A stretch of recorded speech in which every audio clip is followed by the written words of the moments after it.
Hello दोस्तों, कैसे हैं आप सब। आई होप आप सब सेफ होंगे, सुरक्षित होंगे, कोविड के नियमों का प्रॉपर तरीके से पालन कर रहे होंगे, भीड़ वाले इलाकों पे जाने से बच रहे होंगे। तो दोस्तों, आज की क्लास में हम जानेंगे कि इलेक्ट्रिसिटी क्या होता है, यानी कि विद्युत क्या होता है, और विद्युत का खोज यानी कि इलेक्ट्रिसिटी की खोज किसने करी, और फिर जानेंगे कि करंट लगने का कारण यानी कि जो हमें झटका लगता है करंट का, उसका कारण क्या है, उसके बारे में जानते हैं।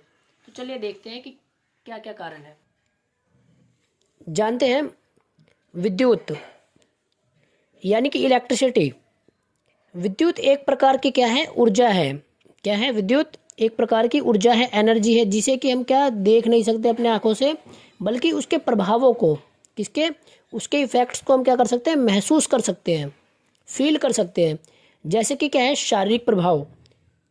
क्या है, शारीरिक प्रभाव यानी कि फिजिकल इफेक्ट, प्रकाशीय प्रभाव, ऊष्मीय प्रभाव, रासायनिक प्रभाव तथा चुंबकीय प्रभाव यानी कि मैग्नेटिक इफेक्ट।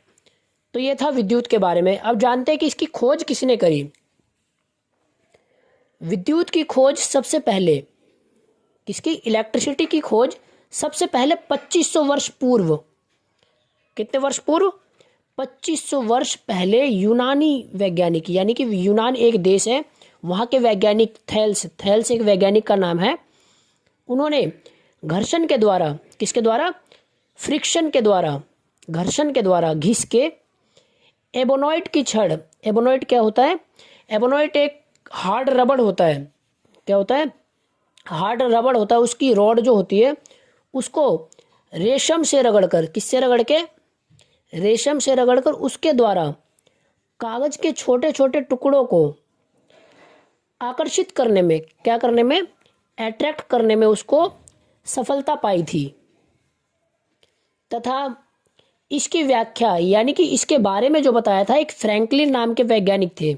क्या थे? फ्रैंकलिन नाम के एक वैज्ञानिक थे, उन्होंने बताया था। इस प्रकार के विद्युत का कोई व्यावसायिक उपयोग नहीं किया जा सकता था, यानी कि इसका उपयोग व्यवसाय में, किसी भी काम में उपयोग इसका नहीं किया जा सकता था, जिसका नाम दिया गया स्थैतिक विद्युत। क्या नाम दिया गया? स्थैतिक विद्युत। इसको क्या कहते हैं? Static electricity. क्या कहते हैं? स्टैटिक इलेक्ट्रिसिटी का नाम दिया गया। 19वीं शताब्दी में बोल्टा नामक वैज्ञानिक, कौन से नाम के वैज्ञानिक थे? बोल्टा नाम के वैज्ञानिक थे, जिन्होंने रासायनिक अभिक्रिया करके, क्या करके, केमिकल रिएक्शन करके विद्युत पैदा करी। क्या करी?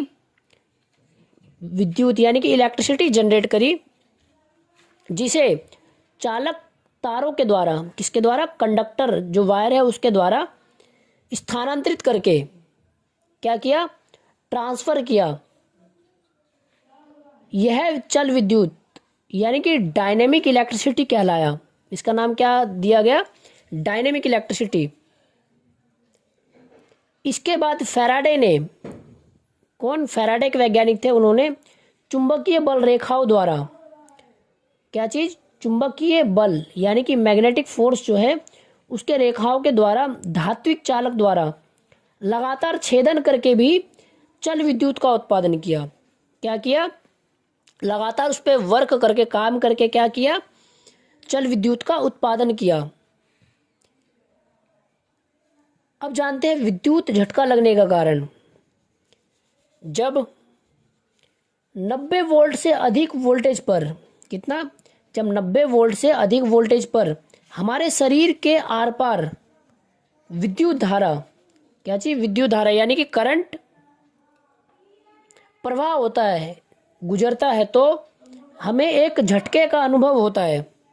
झटके का अनुभव होता है, यानी कि 90 वोल्ट तो वोल्टेज सप्लाई आती है, और 100 मिली एम्पियर विद्युत धारा यानी कि करंट, फिर हमें क्या होता है, झटके का अनुभव होता है। 100 मिली एम्पियर कितना होता है, यानी कि 1 एम्पियर होता है 1000 मिली एम्पियर, ये 100 मिली एम्पियर है, ठीक है। और 90 वोल्ट जब सप्लाई होती है तो हमें क्या लगता है, एक झटके का अनुभव होता है।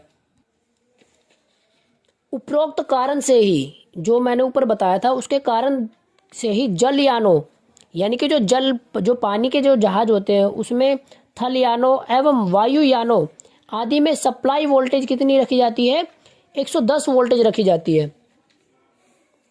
किसी व्यक्ति को लगा झटका इस बात पर निर्भर करता है कि विद्युत धारा की कितनी मात्रा कितने समय तक उस व्यक्ति के शरीर में प्रवाहित हुई। जो विद्युत का जो झटका होता है, करंट जो होता है, वो कितने समय तक किस व्यक्ति के कितने समय तक प्रभावित हुई।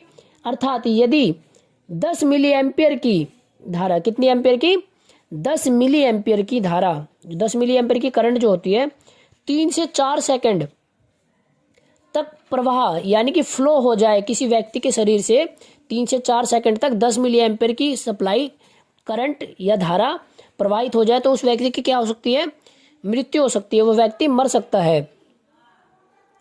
विद्युत धारा क्या होता है, देखो, किसी तत्व या पदार्थ में से इलेक्ट्रॉन्स या किसी तत्व या पदार्थ में इलेक्ट्रॉन का प्रवाह विद्युत धारा कहलाता है, या आवेश प्रवाह की दर को क्या कहते हैं, विद्युत धारा कहते हैं।